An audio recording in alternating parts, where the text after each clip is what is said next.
Welcome, everybody, to Tesla Time News Off the Grid, Episode 2. We have a full house today where we've got our best friend Jeff over here, who is also a Patreon patron, by the way. Just a little hint out there. If you become a patron, you might end up on the couch. Who knows? We have our good buddy Rob here, who... The story is that Rob and I met for the first time, this is honestly true, in Fremont at the Tesla tour, yet he lives in this town. That's fate, right? It's just crazy. So he has to be here. Steven Solowski is here, which is now, he was from Solar City, but he's no longer from Solar City because they have merged. So now what do you call it? Is it still Solar City for a while? It's Solar City for the time being, but Tesla Energy is basically the umbrella name between car battery system. Nice. And then you're going to use Jeff's logo idea. The one with the cats? Or our idea. That's our idea. Yeah, I like that's trademark. You can't have that. That's the pizza and the cats. Yeah, that's a good one. Yeah. I like that. And then Jesse and I, we met years ago at an EV event, I think, didn't we? Yeah. And I was like, hey, Dad, can we go now? All right, so what's our first topic, Jesse? Get us started because we got lots of topics. Okay, all right, let's go quickly here. All right, so Tesla's coming up with a new solution to the laws that the feds just passed that's going to come into effect next year. Is it next year? So if your car is going, I believe so, that if your car is going below 19 miles an hour or below, it has to emit some kind of engine noise. Right.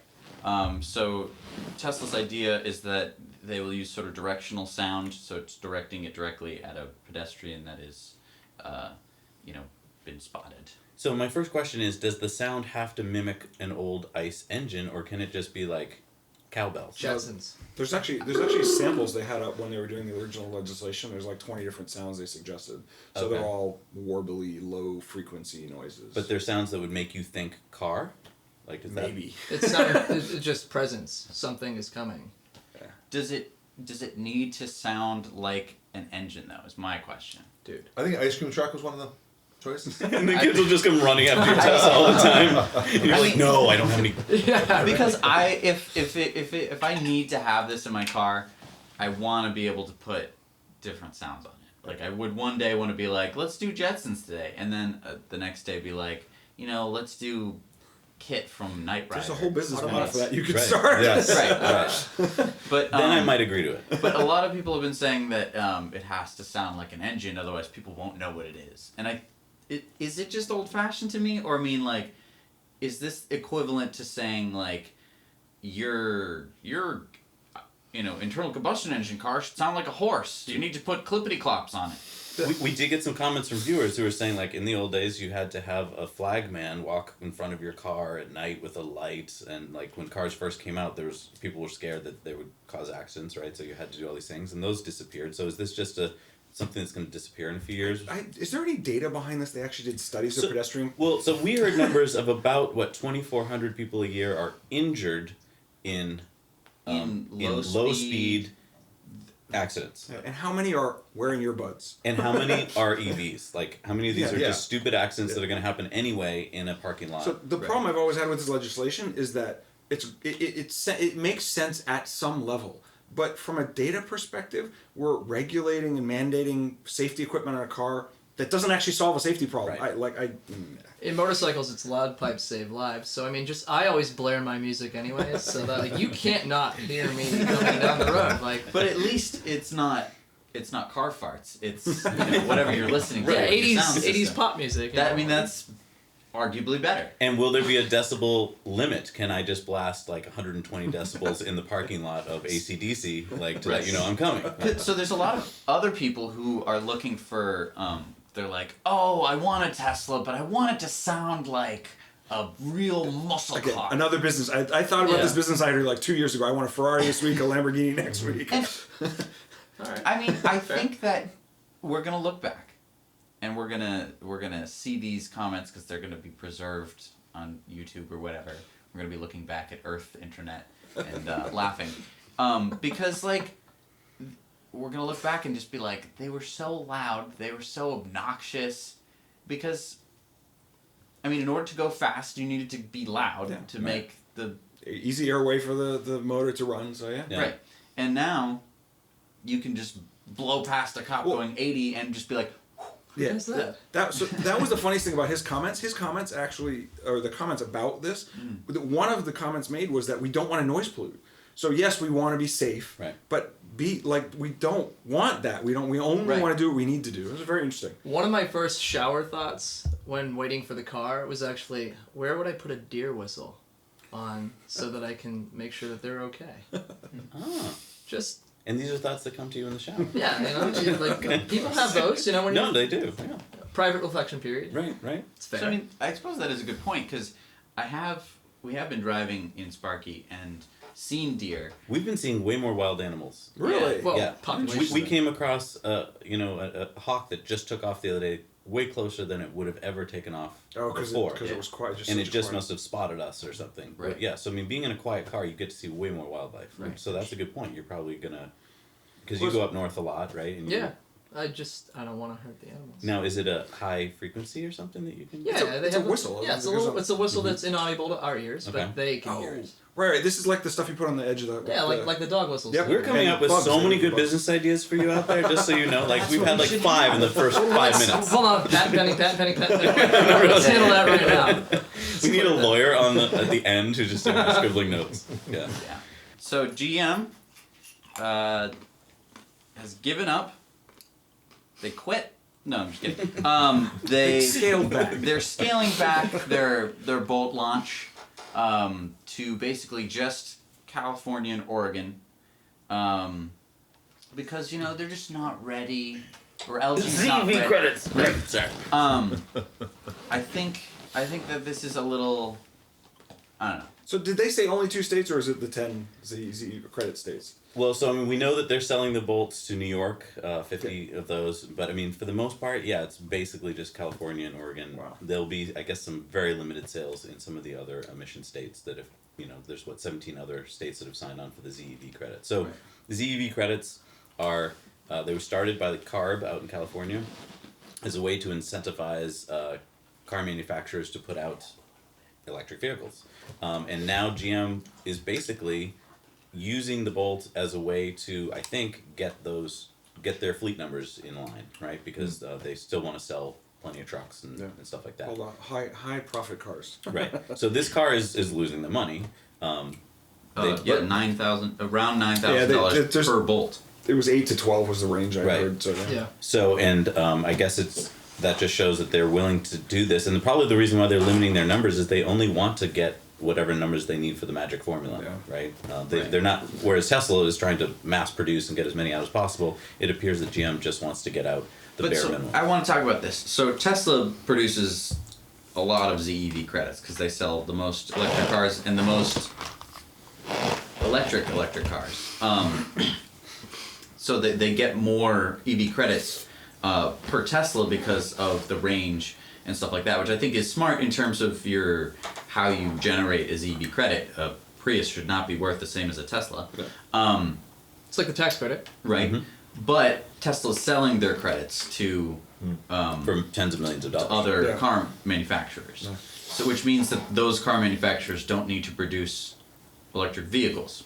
So it's smart in a business sense for Tesla to be selling these because A, you're disincentivizing the competition to make cars. to make electric cars, and B, you're making money off of it. So I mean, that's a win-win. But in terms of, because Elon basically called out GM and said, if you really want to make a difference, you should be making. Well, what about this? What if $300,000. for a year or two they stop selling their credits? Wouldn't the value of the credit go up?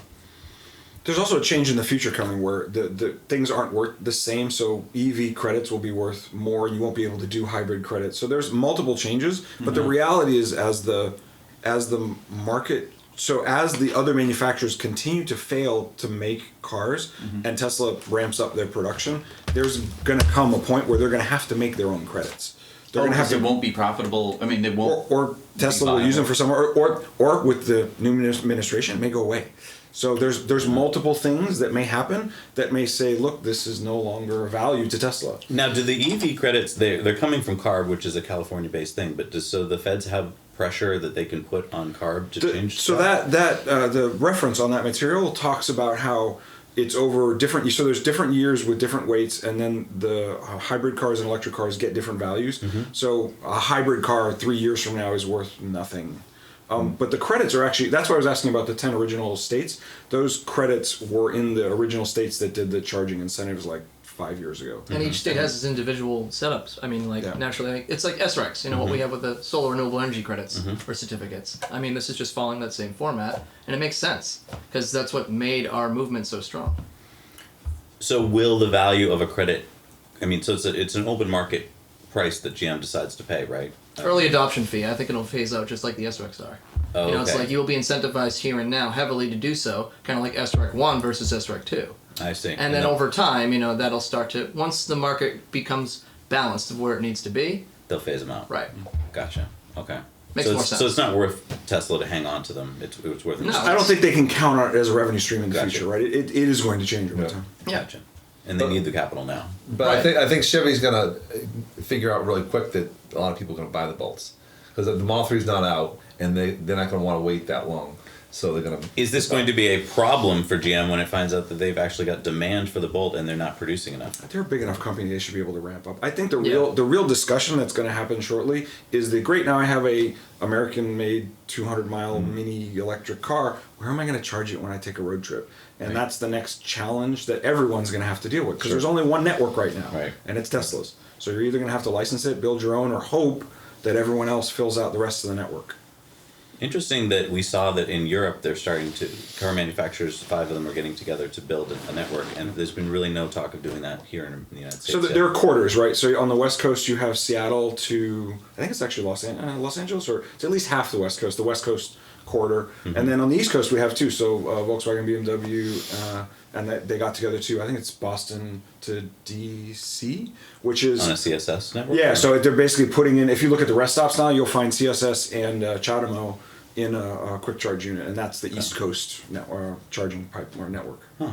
Interesting. But that was a partnership. So ChargePoint and the car manufacturers got together and they said, all right, let's do a little corridor because that's a heavy traffic corridor. Sure. And every 50 miles is a different standard than what Tesla does. So if Chevy gets this this sort of pent up demand from both the Model 3 and just I think in general people are looking for, if the Model 3 is any indication, that there's a big group of people that are looking for an electric car that's affordable and has a big range. Will they switch? Are they going to follow the market, or are they going to be a little more, I don't know, I'm thinking more greedy and evil type thing where they're going to be like, well, we shouldn't let them, you know. Do you think they will? I think ramp this up? is VHS and Betamax all over again. We're just gonna see what happens. Yeah. I mean, it is. It's just there are currently 3 different high power charging networks. Wait and see. Yeah. I mean, there's a clear best standard. Tesla's hardware is by far the best charging you can do. So let's see what happens. I mean, they already are anticipating there's going to be a heavy demand with the Model 3, which is why the new charging program is going, next model year. Right. Limiting what you get out of the gate. So we'll see what happens, but Yeah. it would be very strange to see the American car companies license something from Tesla. That would be a tough pill to swallow. I can't picture that. Yeah. All right, next story. All right, next story is so this story comes to us from Electrek. This is from before the merger, so this is from mid-November. That Solar City, basically, by being acquired by Tesla, they have a few more options in terms of what they can do. They're thinking of sort of hooking up with a company called Off-Grid Electric in Africa. So they're providing basically a power solution to people who have no power, which is in some ways I think simpler than if you're trying to get solar panels in your house now, because you have everything takes power, and there's almost only so much sun that shines on your roof and solar panels and blah blah blah. So this is basically, they're selling you a shrunk down version of a Tesla. It's a mini off-grid kit. It's like a mini off-grid kit. So I mean, you have the solar panels, you got some light bulbs, you have probably a battery unit that could probably get you through the night. A radio, but not much. The bare bones. And so. It makes sense in Africa. I mean, that it does make a lot of sense. There's lots of Makes projects like sense this. here. Right. But there's lots of projects like What more this. do you need? The idea is that lighting at night is a huge deal. Children can't do homework. Right. Sure. People can't do stuff around the house, and the radio is a safety device. So how much power do you really need to drive LED lights and a radio? It's like a perfect design. And the batteries, and the battery and the inverter are probably the most expensive. Right. Single component. So if they can make it in an affordable kit, or there's a government program for it, it solves a problem that had been solved other ways. There's another version of this, the lights, that's a gravity light. So it's an LED light, and you put rocks in one side, and it slowly goes down and gives you light. And it was literally so the kids can do their homework at night in Africa. It's an amazing what we take for granted in your house. What I love about this is that means that thousands of children are going to grow up knowing that this is a solution to the problem and knowing how to solve it. In a clean way, right? Right. I mean, and in a way, they're probably going to have to learn how to set this up in their house, so they're going to have a direct understanding of how this all works. Yeah. So that There's no infrastructure already built in. I mean, we've been doing this with Give Power now for a few years with Solar City. It's every megawatt we install, we go out to some impoverished place and we bring them light. You know, I mean, they don't have that. And I don't think many people know about Solar City, that they have this amazing program where they do that, and they pretty much keep it quiet. I mean, I know they must have internal videos and stuff like that, but as we know, Tesla and Solar City, they don't really do major advertising, and so I don't think most people know what a great company they are. That's very true. That's one of my driving forces. That's what I want to do mostly here, is be a part of that. Like, get to satisfy my need to travel and help people directly and, like, really help those that need it. You know, I mean, there's Habitat for Humanity around here, and then there's helping the people that we're so blessed. It's not even funny. So... Yeah, because as you pointed out, I mean, we just take it for granted that you can turn on a light at night, you can do your homework, you can get on the internet. These kids can't do any of that. It's like they live in the 1700s, but it's even worse. You don't even have a light, to light. Yeah. Right. True. So I want to actually skip ahead. Since we're on the topic of sort of electricity and stuff sort of in the third world, I want to talk about SpaceX seeks FCC approval to deliver ultra-fast internet speeds from space. So, SpaceX wants to put up a huge array of satellites to give internet to the entire world. I thought this was like an April 1st story. Like, I thought this is just, like, has he not done enough amazing things this year? It's along the same line. Real. It's the same line as the blimps and the solar kite thing. There's all kinds of people that have been trying to do this. Ever since we had low orbit sat phones, and we figured we could do data at 3 kilobits or some crazy low speed. Right. It's every generation they keep trying to do it. But I love that Elon doesn't start with like, oh, well, let's try with 10. He's just like, you know what, I calculated we need 4,285. Let's just do it. It'll cost $10 billion. Yeah, will work. Let's do it. Yeah, so it'll cost $10 billion. There's, I don't know how many There's like 600 satellites, I think. Yeah, there's a lot of satellites. They're fairly big. 850 pounds. Right. But it would give 1 gigabit internet speeds to the entire world.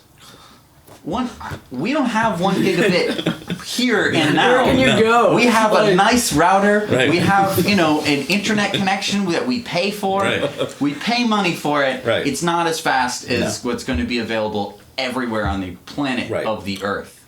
Planet of the Earth. I mean, It's the whole thing. and he's privately owns this company. Right. Like, I think that's pretty spectacular. How do you even talk about it. Right. So I mean, like, there are internet providers. Yep. So Comcast or Time Warner Cable or whatever comes into an area, they monopolize. They say, it's either this or you get Verizon or something. Fios. And then you pay for it. How, when literally anyone on the planet could be your customer, how do you think they're gonna do it? Like, do you set up an account if you're in Africa and like there's no internet within 300 miles of that's you? exactly what. How do you set up an account? Wouldn't it be like satellite radio is today? Like you'd have an account. Well, so satellite radio is one direction. This is two. So it's a slightly different setup. It's like satellite phones. Okay. Right. So anytime you get two direction transmission without a dish, So like satellite phone, it's an antenna that you kind of have to point at the sky. Okay. Now you have the ability to do anything you want. You can do e-commerce, you can do... But here's the part, I understand the beaming down to your phone. How does your phone beam up to the satellite? So this is why it's a low orbit network, because the satellites have to be close enough to receive a weak transmit back. So when They'll you're actually receive from your phone? Yeah, well, that's how a satellite phone works. So a satellite phone's about this big, and the antenna is about this big. Oh. And so the antenna just has to be roughly oriented up, and it's whatever the power is of that transmission is low enough that, or it's high enough that it can get it in low orbit. Okay, but so when you're driving along with satellite radio and you go under a tree or a tunnel, you lose it. Are we gonna? Would you lose? So it'll be So, it's probably you can have the same bounces for signal. okay, so would you then have like relays or something on the ground that would help the signal out in certain areas? Maybe. I mean, what he's talking about is a satellite only network. But what they've done with stuff like satellite radio is they repeat at the ground level. So a two-way network. The problem is you have to worry about repeat. I mean, a two-way repeater is more complicated. So is he looking to do areas that really have no internet now, and that's what he's really caring about? And he already figures, well, Boston's already got internet, so don't worry about it. So I think it's the same thing as the Africa thing with the lights. It's, look at these countries that have no wired infrastructure. What do they do for phones? A lot of them use cell phones. Why? Because the infrastructure's small. Right. You put stuff in orbit, there's no longer even ground infrastructure. Right. Yeah, those places skipped to the satellite, like, the way it went, starting at nothing, and then, okay, let's go to cellular. There was no landline. It's just from point A to point B. I was watching this, it was a Facebook, video or whatever, of these children. There's 20 of them, and their trek to school every day is this 4 mile up a cliff. Yeah. And then across a cliff with just some ropes. Yeah. And 8 people died last year, falling to their deaths from a cliff on their way to school. So I mean, I don't know. Yeah, having the internet in your home as opposed to up a mountain. I don't know. I think that's. I think it's just a way to balance out. I mean, again, what do we take for granted? Right. Heating, cooling, power, clean water. Right. All these things, internet, and it's just a way to balance things out and give other people access to that. So it's a neat idea. I just love that when he's thinking of an idea, he doesn't call together all the accountants and figure out the bean counting of it, how much money could I make? He just thinks of, can we do it? How would we do it? Let's do it. And then we'll worry about how we monetize it or whatever later. Yeah. How it helps people, how it helps the earth. Right. It's just, it's incredible. And I think it's a way better way to think of something, because if it is a great idea and it works, it will work monetarily, economically. If you really can get internet to the world, yes, I'm sure there's a way to make enough money off it. But instead of trying to, I don't know how we do it first, so let's wait on that idea. He doesn't do it that way. Right. And I think that's just brilliant. And he does that with everything that he's done. It's always just been the rocket company is just a stepping stone to Mars. Yeah. We have a problem. Here's a solution. Right. Yeah. Right.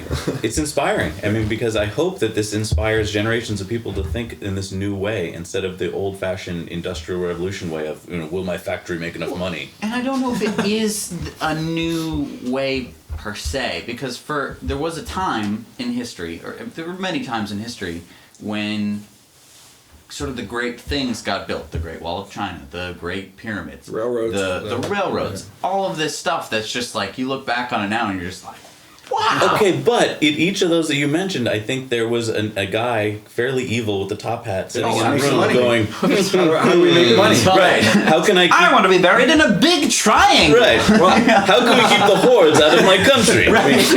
So that may not be...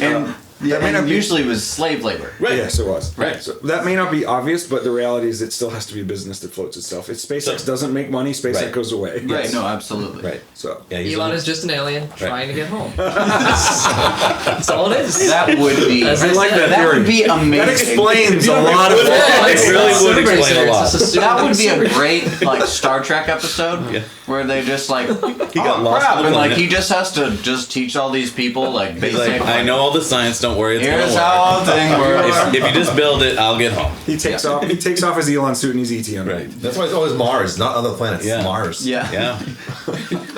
in a vacuum tube somewhere on Mars is his home people. All right, so let's talk about. We've already had the Hyperloop. Yeah, it's down there. It's there. So let's move away a little bit from the third world into the sort of outskirts of the first world. So the Tesla power pack and solar installation on Tau. I think we've all seen the YouTube video. Island, yeah. Mm-hmm. The island where basically for decades it was just diesel generators running constantly to power this island, which costs lots of money, and it all had to be shipped Shipped there in, because yeah. they don't Gross. produce oil in American Samoa. And so Tesla came in. They've powered the island for the majority of it. It looks great. I mean, 3 days, Yeah. you go on power. Yeah. right, Recharges in 7 hours. right. I mean, that's I don't watch a lot of news. We don't have cable. With basic cable. That's good. But I'm wondering, like CNN, I'll go on sometimes, but like there's like a little link that says island powered by solar panels. But there's like, why isn't it on mainstream like this whole island? All these people are powering by. it's a solar pretty panels. big island, Yeah. and the Yeah. area that they've taken up is actually pretty small. Yeah. It doesn't look like it from their promotional video because they pretty much only show the solar Sure. panels, Sure. which I think was kind of dumb. They should have showed the satellite picture and then The been like, whole Drone going Yeah. right out. Yeah, yeah. right? Because I mean, if you look at the satellite, you can't even see the panels. Sure. So, It's have you such a seen the small area. picture of the United States, which is like we can power the whole country on this Oh, much yeah. of Arizona? Right. Absolutely. So- and do you know how much of the United States is just corn? There's a Yeah. chart. Well, I like the and Arizona- you can just color in states Right. with just take a corn Right. crayon. but I don't even want to like get into the whole argument about food Something like versus turkey. power. Yeah. Like forget that. Dirt. Go find some dirt. Put up some solar Right. panels. We're not hurting anybody. When on our cross country trip, we saw so much dirt. Yes. Like what was it, Utah? Or just miles. I want to go back to America, yeah. solar roadways, the solar frickin' roadways that we all heard about a couple years They ago. put them up in a few places, but I don't. I mean, they're I still want going some. strong. They've got 3 government contracts, Yeah. and they are doing testing and stuff, and it's working where they're doing it. What I hated was when the idea first was floated and you saw it on the internet, there was a lot of YouTube videos that came out being like, this can't work, this is an idiotic idea. And it's not an idiotic idea if you look at the fact that all our roads are basically just wasted space. And there's lots of videos like, oh, well, that would be shaded a lot of the time, and well, it's glass. Oh yeah, the cars passing over. They don't Right. know where they're thinking of. Right. Like they're like my neighborhood. I've got a lot of trees, and it's like, that wouldn't work. It's like, of course not. Right. Yeah. And it's just like, if Tesla were to buy solar roadways, they're already making glass for their solar roofs. They're Yeah, already material making the problem solar. got Right. solved, yeah. It's like, this seems like the perfect next acquisition for Elon. I know he's already probably thought of it. He's already got his master plan. But if Elon, if you're watching and you need a new thing, like buy solar roadways. If you're not too busy. Buy solar roadways, and like I think this is the next thing. I think it could solve a lot of our problems. But just to tie that back to the original article, I hadn't even thought about that until the first time I had left the country to an island. But like, yeah, even power. Unless they have cables. Sometimes they have cables, but the concept of freighting in oil, burning it on your island, and making power is It's really It's so preposterous backwards. when you think about it. Because first of all, you have a beautiful Pristine island, yeah. and you're burning diesel. But not only that, you take huge tanker ships that could crash onto your island and just Pollute the water. completely destroy it with just oil. Yeah. Like you see the Gulf Coast whenever an oil tanker spills or a pipeline Right. blows up or whatever. Baby seals. Yeah, but like. new technology, your- right solution, right place. It's just great. like, it's a great thing. boom. Every and it really island should be shows signing you up for this. It really shows you how you could just plop it down anywhere. Well, I think the biggest argument for many decades was, okay, we get a lot of sun, I get it, but we get a lot of stormy weather, and so can't work. But now with the battery pack solution, it does work, and Right. they've shown that it's an elegant solution. It's I mean, they just strip away the jungle, which is solar panels, biological solar panels, and you just put in some human-y kind. Right. All right, let's move on here. All right, so this is a story that is has a video attached to it. So basically, a guy was in his Tesla Model S P85D, and instead of the brakes to get out of an accident, he used the gas pedal, which I think is interesting. So Accelerator, please. Accelerate. Let's Yeah, there is no gas pedal in a Tesla. All right, let's watch the video real quick, and we'll put it on screen left, for that's the pretty viewers. I don't know. What the? So you can see Mr. Prius there. Play it one more time. It's the fastest I've seen a Prius in a while. Yeah, Prius is not paying attention. Prius on nuts. Slight closing distance problem. Yeah. And we've watched it a number of times so you can see where the stopping point and the starting point are. And Right. yeah, he would have been in an accident. Oh, from the Undoubtedly. place in the road? Yeah. Interesting. Yeah, so basically, here is where he stopped. Oh, Yeah, gotcha. he would have Yeah, so been, you got a car he would have into a been car. completely Yep. plowed through. I'm not. See, on the right side, the cars are going in their lane, aren't they? Yeah, It's from behind him. The Prius just wasn't paying attention. It looked He like looked in his rearview mirror and saw, whoa, this guy's going too fast, and just floored punched it. How did he get that shot? There's a few different brands that people like. You can find them online that are they're security. They're basically it's a crash cam, and they usually have front and back. Oh, so it's not tied into the Tesla camera. No. So what you usually do is you add a second one up in the front, and then they'll wire it to the back, and then it records in the front, and you can download it Wi-Fi or Bluetooth or take the SD card out. But what people do is they put them in. You can do motion activated, so they use them for security. They use them as like black box, like a crash cam. But these are usually aftermarket setups. And now, if he had been rear-ended, the footage would have been safe. Yeah, it's all in the SD card. Okay. So basically, if an accident, that's how a lot of people have used them. If you add that to your car, because it's not super cheap. But if you ever get in an accident, like, look, here's what happened. The idiot cut me off or whatever, and there's lots of videos you can search for online that are just observations of people doing stupid stuff. Right. So you'll get, especially in Russia. Oh, No. There's no observations in Russia. It's only crashes. No, stuka. No offense to our. There is some really, really good footage of people in exotic cars doing stupid things. Yes. In Soviet Russia, a car crashes you. That's a first. When we were at this event last night, someone mentioned that to me. I'm like, no, I haven't seen it. Then I was looking at the links for today. I'm like, oh, that's actually kind of cool. So I think this is interesting. You can't really do that in a nice car. Unless you have a supercar. Unless you have a supercar or like you're good at driving. I don't know. No.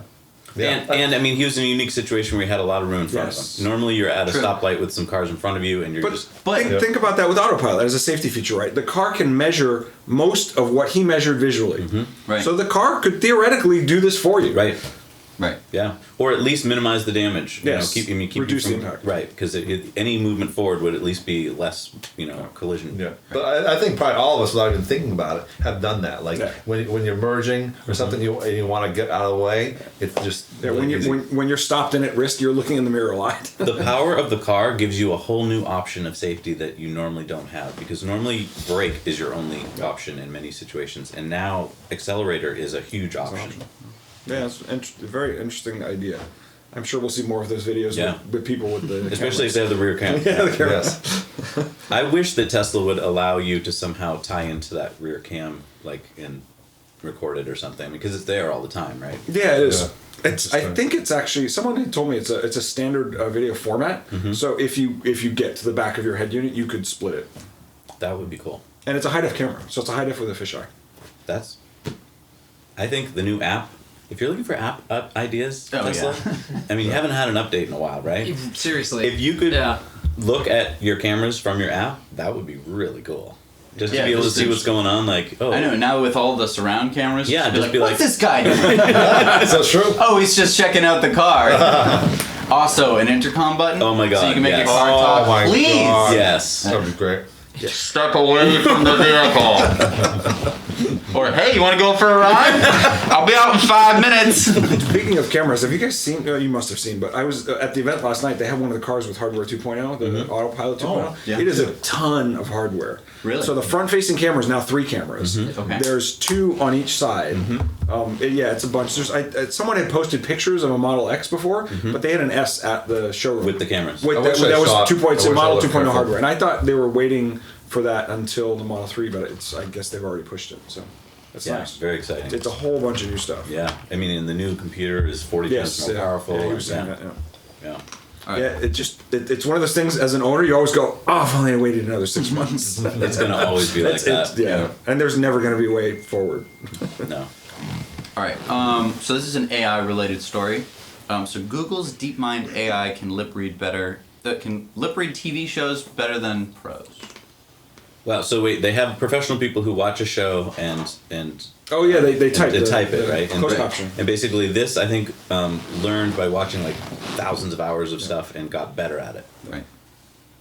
It was the same show though, right? It watched like a BBC. It watched news show. 6 different programs. Oh, okay. So Newsnight, BBC Breakfast, and Question Time. Those are some of them. So these are all British shows. Okay. That's amazing. Now here's a question. It's trained on all these British shows. Do you think that when you bring it to some other place, it's gonna have trouble? Or if you have a guest on your show who's American or Canadian. Right. Do you think it'll be different. Yeah, I would imagine there'd be way more mistakes in the beginning. Because everyone on the BBC has the same posh British accent. That's kind of like standard. It's like a joke. Right. In England, is that like right. everyone on the BBC has to have the right. When you hear them go to a reporter who has more of the Liverpoolian accent, you're kind of like, what? Liverpudlian. Liverpudlian. Oh, But if you look at other places where video analysis is going on, this totally makes sense, and it's solving a practical problem. Yeah. Right? So people who manually type make errors. They there's a cost there, so there's multiple elements. So automating this, along the same lines that they do when they're doing scientific studies now, they can study your eyes and your facial expressions, and there's all these things in science now they do. Right. I mean, so we're part of the Tesla MIT study, autonomous driving, where they're reading our face all the time while we're driving. Yeah, when you look at that analysis footage and you can see what it can tell just by position of your eyes and stuff, it makes sense. But I guess it's a slightly smaller area to be looking at, so you just need a good enough quality video. Now, when it was doing this, did a human have to teach it? I was actually thinking that too. Like, did they cheat? Did they say go watch the lips, and if you can't figure it out, here's the actual transcript to correct it? I don't know. I because once you can get humans out of that loop, then it becomes like the car itself. It's a little scary at a certain point. Because of how? Because now Hal's going to be watching us and translating what we're talking about. Right. So soon, so now on Xfinity, you can say like, watch my favorite show, but soon you'll just have to go like.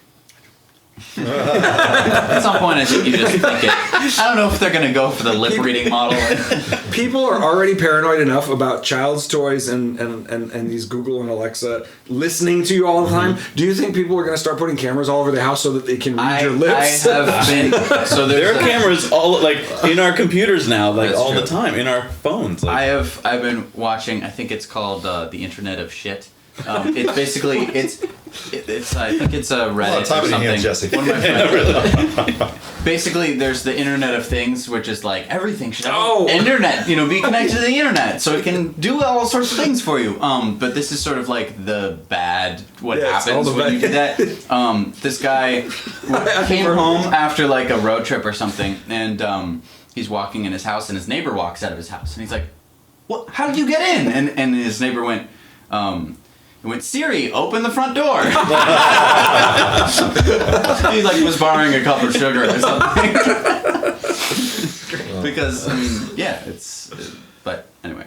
Yeah, privacy and paranoia. We'll see where that road goes. Yeah, I think it's gonna weave itself back. I feel like younger generations aren't gonna really think about the privacy part because there's so many cool things that you get out of the technology part. I think it's even when it's scammy, even when it's like really bad and it's like Facebook, like, what are you interested in? What do you want to buy? And you're like, that is a cool drone. Like, I will buy that. But see, Elon knows where it can go, and that's why he's doing OpenAI, because he knows that this could all lead to a very dystopian universe where, we're all taken over by computers. Yes, when they get faster and smarter than where we have Which a problem. I think it's about right now, isn't it? I mean, they're faster than me. So faster, yes, but the free thinking problem is not there yet. Yeah. But it's soon. If there's a policeman that's going to say, go this way, the car right now is not going to see that and understand that. So. Okay, but I feel like with the fleet learning, once the fleet learning is switched on, which is pretty much today, it just seems like then every Tesla is going to learn that kind of stuff and be able to tell all the other Teslas,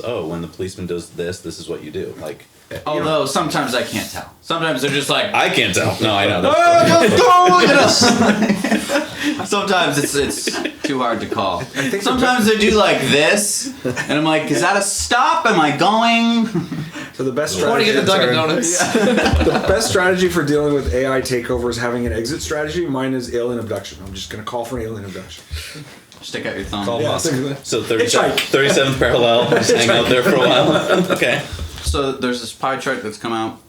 This is from What Would Jefferson Do, which is this huge kind of a lot of graphs I heard. Yeah, it's a think tank that one of the board members of Solar City or Tesla is on this think tank, and they came up with basically a lot of research into how much government funding there's been over the years for basically all the energy, so nuclear, gas, and oil, coal.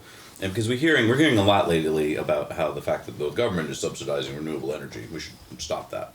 But if you look at this pie chart, so this gray bit is oil and gas, purple is nuclear, the orange is biofuels, and then the little sliver of green is renewables. So this is dollars spent? Yes. Yeah. And, one thing that I always knew that oil and gas was getting a lot of money. I really didn't realize how much nuclear had gotten over the years. And we don't hear a lot about it in the news today because all the nuclear plants have been built and they've been just sitting there for years, so we don't hear about new ones going online. But if you Google a map in your hometown and you look at nuclear plants, you'd probably be surprised to find one that's pretty close to you. And then start thinking about Fukushima and start thinking about what could go wrong. We've got a lot of them on coasts, right? And so, we've got one at Seabrook, we've got one down at Plymouth here in Massachusetts. Plymouth is going to go offline in a few years. Yeah, that's the one they're shutting down. And when it goes offline, that doesn't mean it's gone. It means it's just sitting there with a bunch of waste. Right. Waiting for some terrorist or some because the whole Yucca Mountain thing is they're not moving the waste anymore, right? No. Yeah, it's all local. So your local nuclear power plant shuts down and everything it consumed is still there. Right. And what I want to point out is that maybe it was a good solution for the time. Maybe maybe it still should be part of the solution. But the government spent a big amount of money to subsidize it and to get it up and running, and it's not a fully thought out technological solution. Well, a lot of people got cold feet after Chernobyl. And after, 3 Mile Island. Right. Yeah, before that, nuclear was the thing. Well, we're just going to have nuclear plants. Oh, no. If you go back and watch 40s and 50s movies and videos, it was like... The nuclear car will be... You'll have a reactor in your fridge. Everything was going to be nuclear. What could go wrong?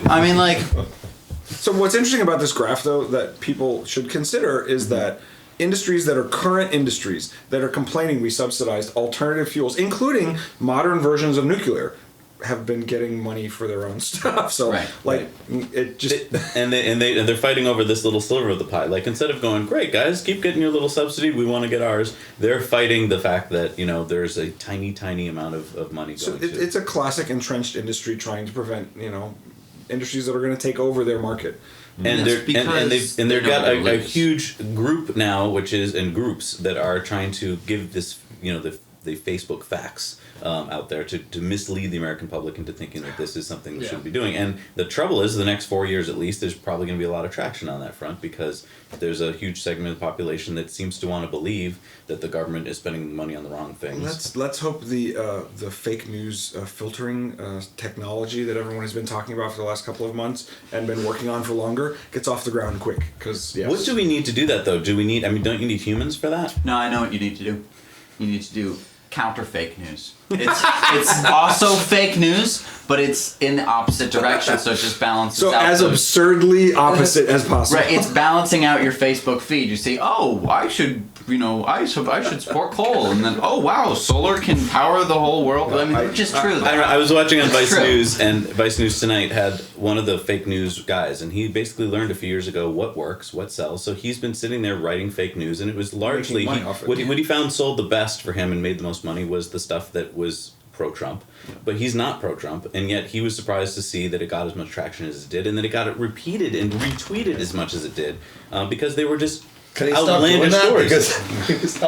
So I know. But this is again so you can't stop the people behavior. Right. The only thing you can do is mitigate it with technology, hopefully. But that's been a huge topic lately. It's been talked about a lot, and I think enough business interests got embarrassed by this last run of elections that they're like, yeah, we get it. We can't have our platform being known as the fake news platform. So what do you do though? You put guys in a room in charge of filtering through it and just using common sense? Or no, so you know how like they had during the debates and stuff, they had this live fact-checking thing going on? There are ways to get the software to maybe you give it the initial bit, or because this is all printed, you can take that initial blurb and look around, and you're basically internet searching and fact-checking via other internet outlets. But here's my other question, is a lot of the facts that we have about electric cars or about solar are not well distributed by the big stream media. So when you go look them up and try and find them on CNN, you may not find them. So I think in terms of the quality of the automated fake news checking, it may vary by topic.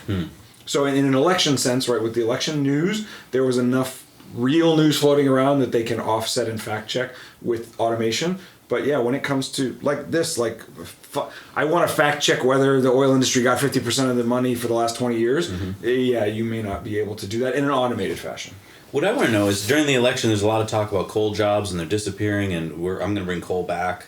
Why wasn't there talk on the other side to say, yeah, coal may be going away, but the renewable energy sector is has way more jobs to offer you than the coal and gas. Because fear is much more of a powerful incentive than hope and look to the future. Because if I'm a coal worker and that's really all I've done all my life, and that's what my father did all his life, and I'm afraid that's going to go away and there's no alternative, then that's more powerful than, I can get trained and I can be a solar installer and I'll be looking forward to that. No, I'm kind of set with this, and change is kind of scary for me. Yeah. Stuck in their ways. Yeah.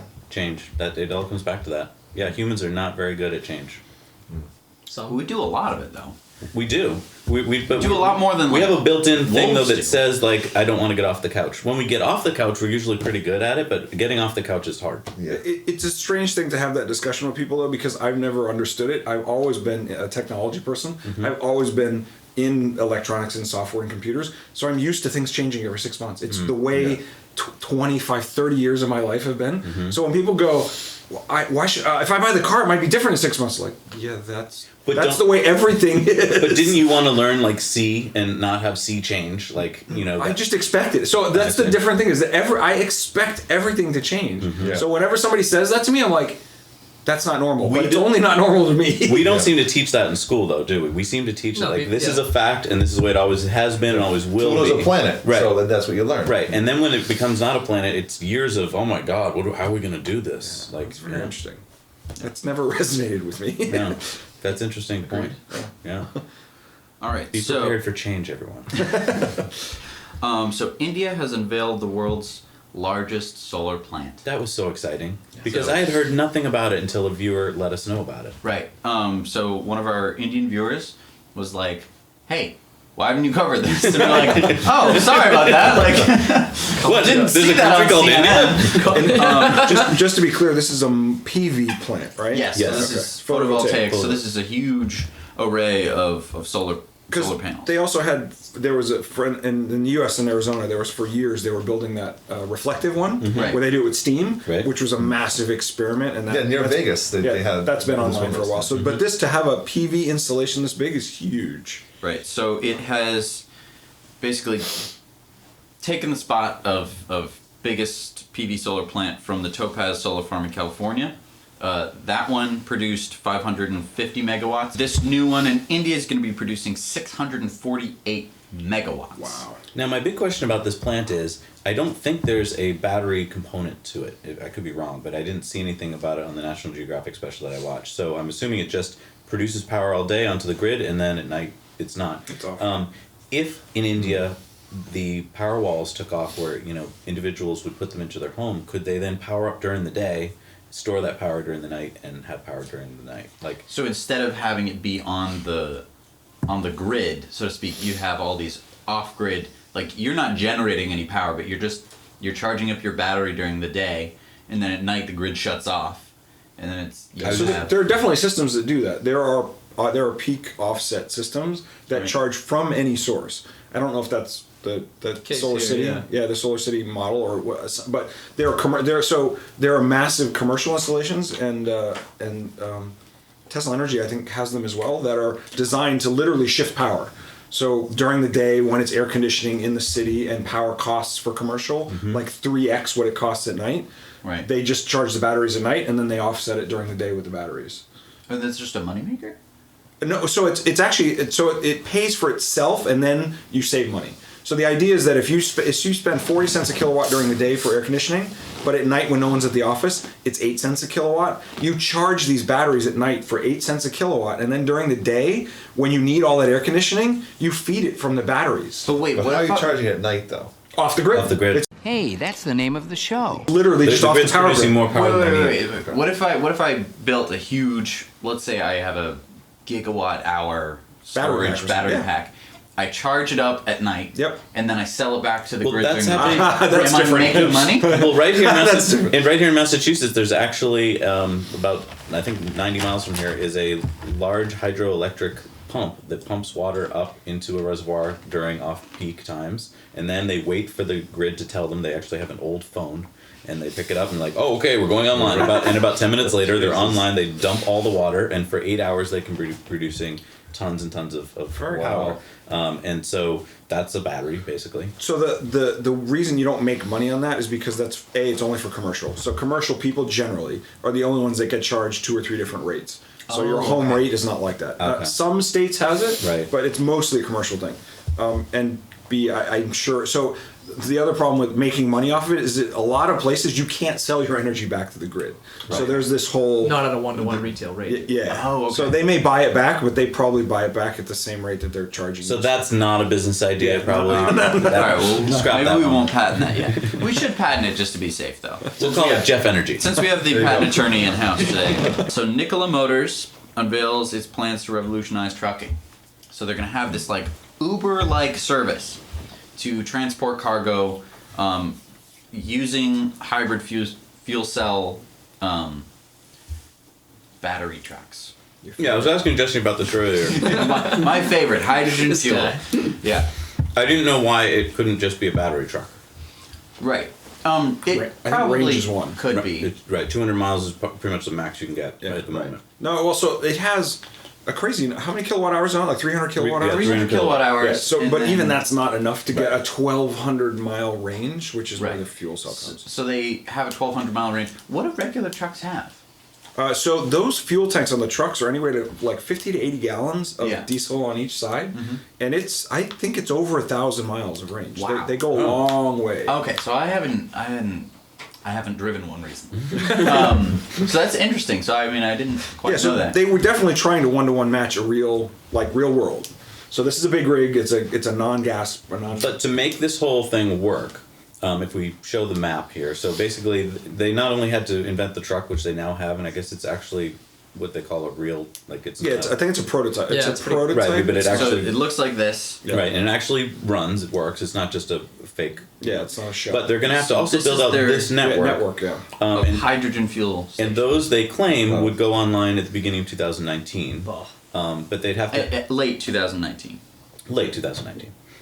But so all of those have to go online to make this work because you run out of hydrogen. Yeah, and so, Right. You need the infrastructure just like you need the Tesla. Yeah, so And I do want to point out this company is tiny. I think it's about 20 employees. So I mean it's not a big company. So I mean I don't want to put them down at all because this looks like what Tesla looked like a few years ago.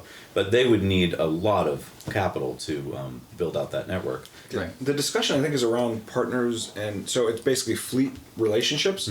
So they're looking for relationships with people who have fleets, giving them some sort of business case for your fuel costs or whatever. And I think that's the direction that they were talking about. Then my other question that comes up is, so you're going to have a lot of hydrogen in these truck, more than say a Toyota Mirai. And does that become a problem as we put more hydrogen packed in at 1,000 psi into a truck? Problem Maybe in what it sense? gets into an accident. That's the word I was looking for. Yeah. I think that on the fuel cell cars that they have, they've done quite a bit of crash testing stuff, and I don't know that it's really as risky as you might think. Okay. But They definitely put a lot of thought and effort into it. I'll give them that. We'll put it this way: gasoline. I think we figured Also out it's explosive. pretty bad. And batteries are also pretty flammable. the thing that's more interesting to me about this map, though, is that if you look at this map from the time that I had my car to the supercharging network as it is now, which is 4-ish years, that map is denser than the supercharging network is now. Right. And those are expensive stations to set up. So for Right, anyone, it's not just a plug out of the ground. Right. for anyone who's been following the battery versus fuel cell argument in the electric car community for a while, fuel cell is not doing so well these days. So Right. that component of let's build an infrastructure for hydrogen is already at strike one, I think. I mean, there's some talk that each station could be on its own, right? That you could put in wind or solar to convert the Where they generate their own hydrogen. right. Yes. And I'm thinking that maybe to do something that big, you'd have to do something like that, where each station was an independently produced station. The rate that produces fuel, though, is ridiculously So slow. So I don't know that it works on a commercial scale. I see. Yeah. So anyway, looking at this map, looking at the current supercharging map, it's dubious. Skeptical? Skeptical, right? Here's my concern. I'm gonna say explosions probably be okay. I'm gonna say let's say they can get the infrastructure up. how are they producing the hydrogen? Is it going to be all electrolysis? Because if so, you're using a lot more energy to create your fuel. Right. To create your fuel, or are you breaking off carbons? I mean, are you breaking off hydrogen from hydrocarbons? I'm all for it if they produce it right there, so they don't have to truck it, and they're producing it from some renewable source. But so a lot of the if you're getting it from methane, you're producing CO2. Right. Yeah. And so when they're like, it's a zero emission vehicle, the vehicle is not producing any emissions. Right. But you've already sort of burnt. It's sort of the same argument of like, oh, a Tesla is a coal powered car. Depends. Well, Depends. yes, depends. But in this case, it would also depend. Yeah, it would have to be. Are you doing electrolysis from a solar plant? Right. Are you doing electrolysis from a coal-fired power plant? Are you getting it from methane? There's a few different versions of this. Of the test hydrogen stuff that's been set up on the West Coast, they've done different versions, and there's other technology problems about pressure and fueling hookups, and there's a whole bunch of things that make, like, especially a public consumer grade network a problem. Right. On a commercial scale, it might be more viable.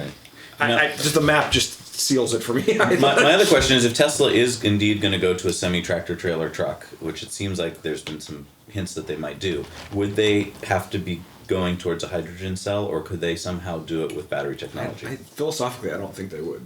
They would find a different way. Based off principle, yeah, no way. They would be battery swaps or some other method. Yeah. Okay. Especially with the energy density of the batteries, it just keeps getting better. Right. So they might just do a bigger battery or a battery swap or something. Okay. Yeah, actually, battery swap makes good sense for commercial because it would, because it could be some kind of truck. If the amount of, know, the amount of time they'd be stopped and at the rest area, they could just swap them out, do like a bunch of 100 kilowatt. But also, my brother is a truck driver too. So what happens is, by law, they have to stop at a certain amount of time. Right. They can't go on the road again. Oh, they have to take a break So they have to anyway. take a break anyway. Yeah. So, charging for an hour might not. Yeah, charging or battery swaps or both.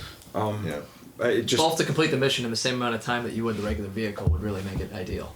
And adding the Uber-like part to it. I mean, Yeah. that would be awesome. Yeah, I think the current idea around that is that's a point-to-point service. The physical driver is still the city component, but when you're going between a depot location and a highway and a depot location, it's almost all autonomous. And to go back to the thing about change, I mean, the number one job in America in most states now is truck driver. And it's also a high-paying job for a non-college educated. And just so if it does turn out that Uber becomes the way of the future and those jobs start going away, it would be good to start thinking about what those jobs will shift to become. You mean Because the- autonomous? Yeah, so if we go autonomous, taking over commercial. right? Because you would still need humans to do lots of different things, but they're that model of, hey, look, the car in the city, maybe we'll leave that to a pilot, just like a harbor master in commercial shipping, right? Sure. That is actually nice because it actually removes a component of that job which is difficult, which is I'm on the road for 7 days to go 3,000 miles, and it's an interesting idea to hybridize the autonomous. I was thinking about that the other day when I watched an 18-wheeler have to back into like a tight alley and do this weird stuff with traffic. I was like, that does take a human touch, because I mean, you can always argue software can do it better, but right. I don't think we're there yet. Okay, gentlemen, it's been an honor. And I have to go. All right. Going to Conway, New Hampshire. All right, to go see Santa, I hear. Go see Santa. Awesome. You see Conway today. Oh, Yes. nice. Yes. That's good. All right. All right, we'll see you. Any good? See you guys. Nice to meet you. All right, so there's this moon mining company, and they are hoping that SpaceX can take their rover and probably the rest of their company to the moon. Can I just say, I'm so excited because I never thought in my lifetime we would be sitting around honestly having a serious discussion about a moon mining company. Like, this would only be a topic for like a Star Trek or something. So this is freaking awesome that it could actually happen soon. Yeah, so there's this company called Moon Express. They want to start mining stuff on the moon. Now, what do you get? Yeah, what's valuable enough to mine from the moon? Let's take a look here at the article. Because I know one component of this is actually like what SpaceX is about, right? It's dollars per kilogram to get stuff up. So that, just like with the battery price, dollars per kilowatt hour going down. So that price, right? It seems like even if gold was up there, it wouldn't be. yeah. worth So it at the moment. so part of this is that space launches have been getting cheaper. I get that, and I also get like that there might be something valuable up there. But what I don't get is who has the rights to it. At the moment, it's whoever gets there first. So under U.S. law, Stick the flag in. Moon Express has become the first private company to be allowed to travel to the moon. Okay, but allowed from who? Us? From the U.S. government. Okay. It does, at a certain point, seem very arbitrary. Because it is this celestial body that, if I went on the moon and started mooning everybody, the U.S. government couldn't do a damn thing. They couldn't, I mean, ICBMs can't reach the moon. Isn't there another company that's been selling deeds to plots on the moon? Really? That's true. Well, I would like a moon rock. Like, And that was on the table. That'd be great. And, I mean... Yeah. So there is some existing infrastructure for based claims on property on the moon based on something. Are you saying that they would mine stuff and then sell it to Steven to have on his coffee table? Oh, I'm not Is sure. that what the value of it is? I don't think so. Because, I mean, yes, we would all buy that. I mean, he bought his wife, a constellation? You know? I mean, like, he could do those Yeah, things. exactly. You know? Like, But I feel like after 1 year, then it would get kind of like, oh, yeah, I have a moon rock, too. You know, like... once it's actually... Yeah, when it gets to that point. I'd rather have a Mars rock. It's like my Megalodon tooth, you know? Like, no one has that. Yeah, so I did go through this article, but I don't remember what it was that was valuable enough to go to the moon for. The more I think about it, I am wondering about that. What have they got that we don't got? So basically, right now, their plan is to sort of go to the moon, do some research, do some surveying, basically, to see what's up there. There's no real How do you plans. get venture capitalists to give money to do that? Like, Haven't you seen what people will buy on Kickstarter? Yeah, really. We do have a pet rock. I don't think, that's but probably, I don't think that it's that. that's probably dumb. seriously what's going to fund it for the first. No, did you see Cards Against Humanity did their Christmas thing this year was digging a hole. They raised $100,000 to dig a hole. Well, so this was just Freaking kidding me? this was just on the national news rounds this week. It was Nordstrom was selling a pet rock in like a leather pouch for $85. I guess I've underestimated. You are. You really are. Look who's the president. Yeah, I know. Anything is possible. That means both ways, positive That's and right. negative. That's very true. Anything is possible, though. So, do you think we'll be colonizing the moon first then? Well, they've always talked about that. I don't know. I just want to camp out there. So this sort of Which goes. side? The dark side or the light side? Dark side. Clearly, come on. Go visit Pink Floyd. Yeah. Come on. So I think this ties in quite nicely to our other show on this channel called Talking Mars, where we were talking about the It's different Nat planet. Geo show. Well, it's related. You'll see. It's human space exploration version 2. Right. Where we're talking about Mars. You can go check it out. We'll post a link down below. But basically, they are going to Mars and they're starting a colony on Mars. There are some reasons why it's slightly more viable than a moon. One, mainly because there's water on Mars. So you get to Mars, you can do some mining, you dig up some of the earth, melt the ice crystals out of it, whatever you gotta do. Now you have water. You didn't have to ship that water with the spacecraft, which is huge in expense. Gotcha. When you go to the moon, you have to lug that along.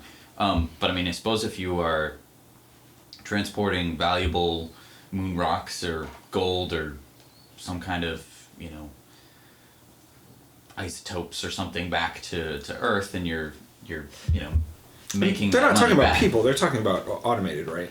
Right now, they're talking about automated. It sounds like. There's a waiting list. But when we sent rovers to Mars, I learned recently that all that time that autonomous rovers have been on Mars, it's been so inefficient compared to if you would put a human on Mars. Like what we could have gotten done in a day would have been What millions all of the- times what the rover got to do. Right. So if we do the same thing, I mean, I don't know if this is true going forward, but if we send rovers to the moon to do the digging, won't it be very inefficient and Well, slow? so it's compared to- closer, so you don't have the time delay problem. Oh, so true. that's one of the reasons. Oh, so you can just more kind of watch the Well, machine so and run. yeah. Okay. Yeah, you're only behind by a few seconds as Gotcha. opposed to 18 minutes. Gotcha. Move 3 feet and then take a picture, tell me what's going on, and then you look at it, analyze it, really think about it because it's on Mars and you don't want to crash it. Now, to tie this in with electric cars, though, isn't there a story about Audi? There's another story. So Yeah. Audi has made their first all-electric vehicle, and they're shipping it to Mars because they don't want anyone to have it. We don't want to compete with you. There's actually 2 that they're shipping because they don't want to put all their eggs in one Right. basket. Right. So they made 2. Yes. It is all electric. It's not an e-tron. I didn't quite understand that. You send 2 In If the it- same lander. If it crash lands, didn't you ruin 2 of them? Yeah, but now you have 2 landers that can. Maybe they have 2 landers on it. Okay. Well, anyway, you have 2. And this was a part of a competition, basically. Yeah, it's an X Prize, right? Yeah. Yeah. Yeah. I mean, it looks It looks very sleek and sexy. They got some Almost too sleek 3D and printed sexy. wheels. Yeah. Check out those wheels. Yeah. I want those on my Model 3. This is the lander, which looks pretty Kerbal Space Program to me. I just didn't quite get why Audi put all their effort into that and not an Earth electric car. I'm gonna take a guess right now. I'm gonna say Super Bowl commercial. I honestly think that's how they're gonna end one of their Super Bowl commercials. People will be like, "Whoa, what's that? Okay. I'm gonna get an Audi." And there is an X Prize there, so when it Yeah. happens, there is money. A lot of money? Not Yeah, probably the Google, amount. no, what's It was millions of Google Lunar? dollars. Yeah, Okay, there's- yeah, $30 million. Yeah, Yeah, saying, that's a lot of money. Google Lunar is really Yeah. putting that up. Wow, that's a lot. That is a lot of money. I was thinking like $1 million. I didn't know it was up to Most of this stuff is Let's just start working on. It's a little bit of research and a lot of marketing. So Right. there is stuff that's There's happening. there's that's a useful. reason How much why. does a Super Bowl ad cost though? Like I know These probably days it's less like than 2.5. Yeah, I was gonna less say, it's than a good- moon mission. Yeah, I get a good percent of that. But yeah, I mean that's why they put the Audi logo right on the front, and you know. So, but on the upside, right, the X type prize type things are ways to encourage the Yeah. next generation of students and engineers and scientists, and it's a good. It is. I mean, it is a little bit of marketing, but there is real science True. that happens. I'm definitely glad that they didn't put an internal combustion engine on it. That's, Yes. I think was a good choice. I'd love to see You a high school might- kid beat them too. You might have trouble getting enough atmosphere to burn fuel. Oh, you gotta ship the oxygen. and some belts and a filter and a little service station. Yeah. Little service robot All right, comes let's see what else out, we changes got your here. oil. So George Geohotz has sort of he has this aftermarket Tesla autopilot like device. It looks confused pretty 3D printery makery thing. Basically, it's this Show the video because it's a 1 minute video and it seems like Jesse and I could make something that looks like this. right. So it looks very like Raspberry Pi. Yeah, hang it off the mirror and yeah. But yeah, It's show the so video. these are like green 3D printed looking things. Let's watch the video. And this is like perfect conditions, well lit road with Yeah. really nice lines, no bad weather, no real traffic, Yeah.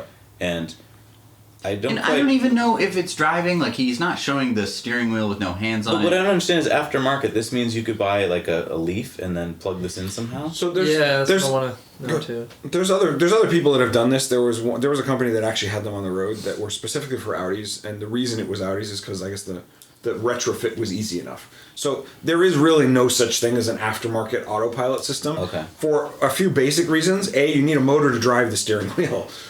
B, just one sensor in the front with a camera and maybe a radar or something.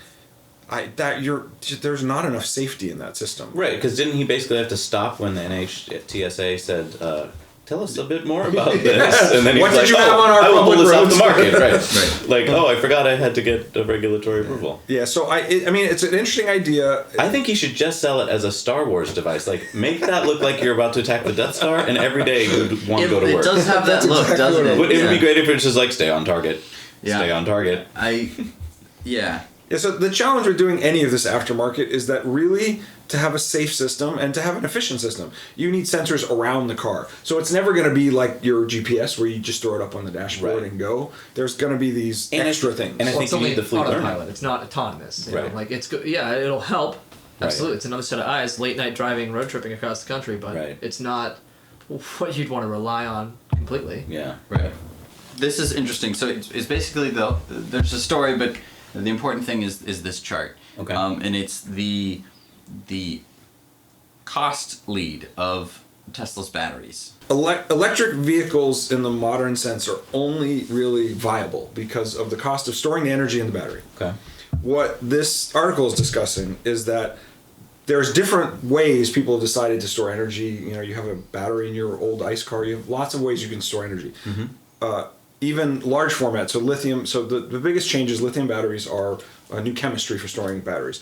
And there's different sizes, big, small, arrays, and chains, not chains. What this is showing is basically the way that Tesla's storing energy in batteries, which is lots of small batteries, very dense energy packed into little and then chained together.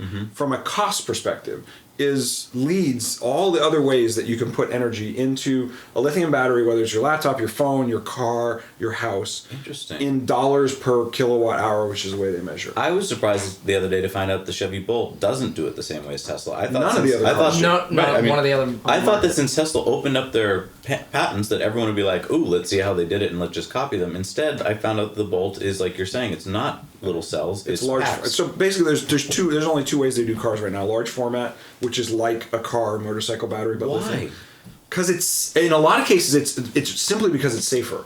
So there were these batteries that were developed for submarine use a long time ago. The Chinese did them, and they're large, flat pack batteries. Okay. The chemistry used in the battery is literally bulletproof. You can shoot it and it won't react. Hence why you have a titanium plate on the bottom of your car to protect that cell. So the denser the battery, the more energy you cram into a physical space, the more potential risk there is for this runaway chemical reaction.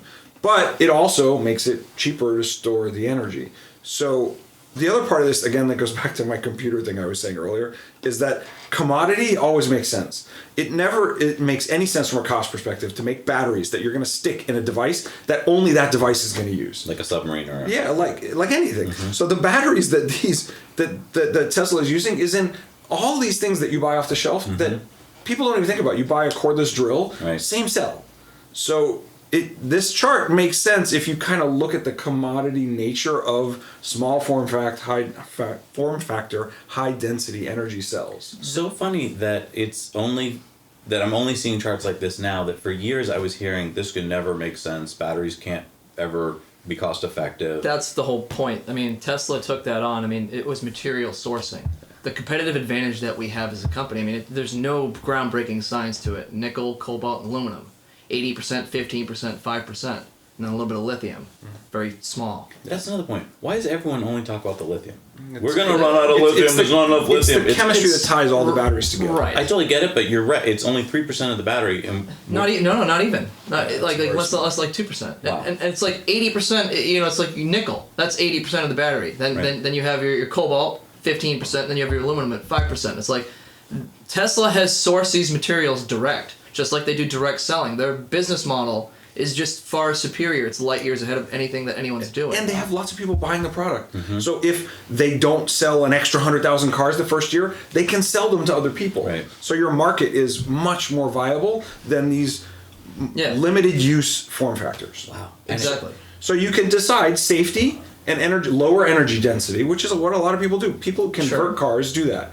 And it's because they don't want to deal with the safety issues, or you can do it right.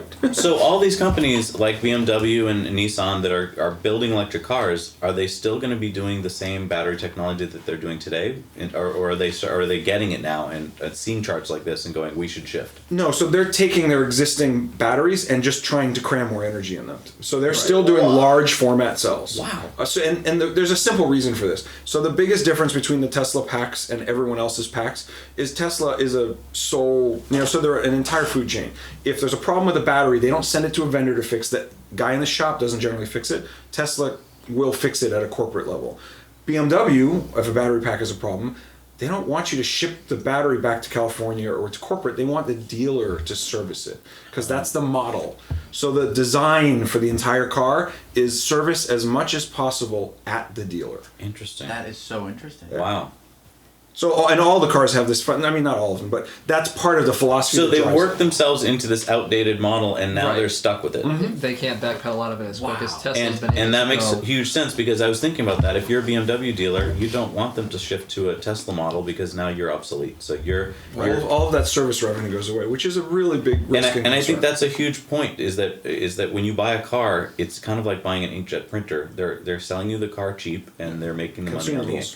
Yeah. Right. It's all about consumables. But not a Tesla. It doesn't work that way. Right? So this, to me, as someone who's interested in conversion, is very important because this is exactly the type of thing you look at.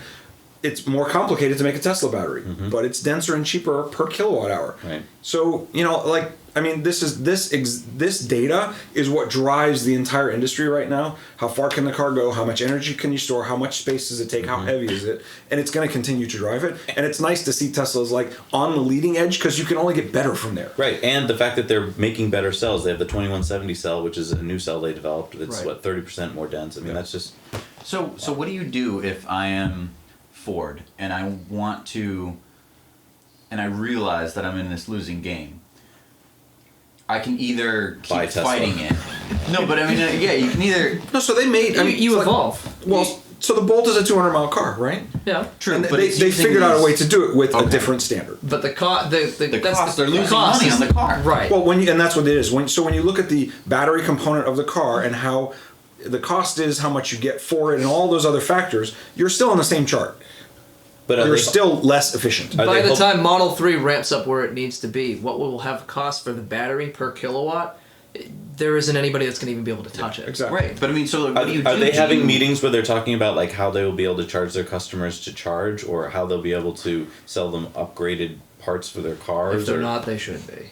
I mean, but are they going to need to pivot at some point? Are they going to need to buy like a Faraday Future kind of thing and just pour money and corporate power into it to sort of build that that Tesla-like system of direct dealership? It may be that they're not having these conversations. No. Their corporate structure is such that if you are the crazy person at the board meeting who brings this up, you're not at the next board meeting. Yeah. I mean, that many corporations work that way, where they don't want to hear your crazy outside ideas. They want to keep getting ideas from business as usual. Yeah.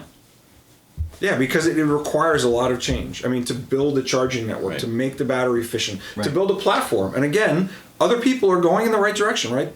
Chevy built a platform, which is an electric platform. Great. That's one step. Mm-hmm. That's nowhere near the whole picture. Right. How viable it actually is at a cost basis. Yeah. That's what matters. Yeah. Wow. So then, but I'm just saying, like, how do they escape? Because otherwise they're going to turn into this legacy. Well, how many American car companies have not escaped is what and how many of them wouldn't have escaped if it weren't for a bailout? I mean... And go back further than that. Look at people who used to make motorcycles and used to make cars in this country. Over time, it's a market. It deals with itself. If you can't make a viable product, or you make a product that's too expensive and you get outdone by somebody, the American car manufacturing history is littered with those stories. Right. Okay, yeah. But I mean, never at this scale, though. No, this is a very big scale, but... This is a very big change. Right. And we're human beings. We like to repeat our mistakes. Some. And Tesla stock was around 190 last I saw, so that's a good time to buy. Great. That's a great story. Awesome. All right, I think it's time to give away the T-shirt. Remember last month we had this cool Tesla T-shirt that's being given away, and what was the criteria? The criteria was list your favorite news story, and then we will choose our favorite comment. All right. So what do we got for comments? Because we'll let the crew pick. First is from George Miska. He says, "I have to say, great job, guys. The amount of time you spend in this episode, just thumbs up. No one doing this yet, and I think it's a great way to educate a lot of people who sometimes have no clue what an electric car is." Basically, he says the best part of the episode was the Tesla pickup truck and the power tools. I think that this will change everything. Sorry for grammar mistakes. English is not my first language. Looking forward to many more Off the Grid episodes. I think that was. Can I just say it's great that we can talk to people around the world, and that they are willing to try and. If I had to try any other language, even one that I've taken, and talk to people, I could not do it. So thank you for even attempting that. Yes, thank you great comment. So much. All right, Ken Klesmak says, my favorite story was about the Tesla truck. Lots of brainstorming ideas. Tesla could make tools after the 2170 batteries. They wind their own motors. They can integrate everything together. I do look forward to your next episode. I'm a Tesla fanboy and I realize that you are too. Don't worry about the length. I'll listen to the entire show. Nice. Thought that was pretty good. This one I think would be a bit shorter. Yeah, I think we're on under 2 hours this time. It doesn't matter. I'll listen to it. All right. And then JCVA, I think it's L87, says, I'm from Costa Rica and a big fan of Tesla. I desire to have a Model 3 very soon. And in the part of the hydrogen, they missed to mention that compress the hydrogen is not as easy as it may seem. Yeah. There's a good time for what the possible queues at the hydrogen stations are very possible. Oh, I see long lines at the hydrogen station. Yeah, so I had mentioned this earlier, that one of the challenges with hydrogen is getting the pressure right, both for feeding and tank, and so there's like 2 or 3 different standards. I know someone who has a Mirai who was explaining that like you can't. It's bad enough we show up at an electric charging station. You can't count on it being like functional necessarily, or someone broke the plug. You could show up at the station and like the pressure couldn't match. So there are more challenges to having a gas compressed in the tank. That is what he's. Would it have to shoot out the hydrogen at the like 1,000 psi, or would it be shooting it out at a lower pressure and then just taking longer? So I think for safety reasons, this is all still in a gaseous state. It's just pressurized gas, not liquid. Okay. So the whatever level they picked, I don't know how many psi it was. Very high. Interesting. Yeah, I hadn't thought about that. All right, and I have a fourth comment. Fourth comment. This is by Aaron Cocker. I love this. Looking forward to episode 2. It was a great background track while I'm working. It was very informative and entertaining at the same time. I hope you guys enjoyed making it. My favorite part was the Hyperloop, as I somehow missed that video, and it's really exciting prospect that could replace so many public transportation services. Keep it up. I've got the first UK Model 3 reservation, so Tesla news is a real interest to me. So that's cool. That's really cool. What an awesome. So just to mention to everyone, this is also a podcast. We rebroadcast it as a podcast, so if you're driving to work or you can't watch videos at work, you can listen as a podcast. And I do love that we're getting shout outs for stories that normally we kind of gather the stories through the weeks, and a lot of these that we talk about on Off the Grid are stories that didn't make it into Tesla Time News. So we are kind of your filter and magnet for these kind of stories. And basically all the stories, whether it's Tesla Time News or Off the Grid, don't make it, they sort of somehow filter through the mainstream news too. It's kind of interesting. Yeah. It's not really covered on CNN. Just need to start an alternative fuel channel. Right. Yeah. on Science Channel. Real news. Yeah, real news. All right, so we have 4 great comments. Wow. That's hard. I don't know. Anyone who's dedicated enough to get in line to be number 1 reservation for Model 3. That's pretty cool. He camped out. Yeah, he must have been there for a couple days. That's all right. That's pretty dedicated. Yeah. All right, we'll and I mean, it would be cool to be wearing this when you're picking up your car. I don't know. You want to go for that? All right, Aaron Cocker. Yeah. You are our winner. Congratulations. Action. We don't have like a bell or like a... Awesome. Well, this is on its way to you, Aaron. And thank you so much for watching this week. Tesla Time Off the Grid, episode 2 is in the bag. Please watch us next month for episode 3. Awesome. There you go. There you go. So if you guys like the content that you saw here today, I've noticed that many haven't subscribed yet, and you probably should. That's a good suggestion. Another way to support the show is on Patreon. If you've not seen, Patreon is a way to support video production that you like, and you can give a little bit or a lot, but if you like content, it's great to pay for it. It helps support the show.